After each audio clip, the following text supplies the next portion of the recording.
imos cara a unhas eleccións municipais que para nós non son unhas eleccións calqueras. É ben certo que as eleccións municipais non se nos dan mal.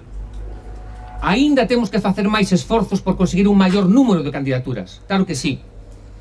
Pero tamén temos que ser conscientes de que non imos ter o apoio mediático de ninguén. Probablemente tampouco teremos un soporte financiero, nin haberá empresas detrás de nós, pero temos o mellor dos capitais, o capital humano. Nós somos quen de ir ao campo de batalla ao corpo a corpo, a intentar convencer coa mente, coa palabra, co corazón, con desordenar conciencias.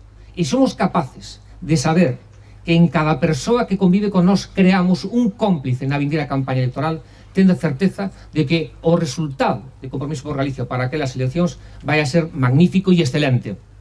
A día de hoxe, outras forzas políticas están ensarilladas en conflitos internos, en debates estériles.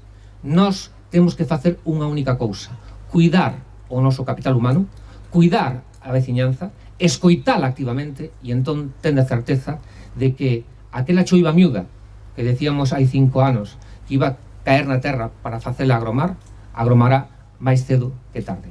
Mais nada, moitas gracias. Xa vos dixo con Mila.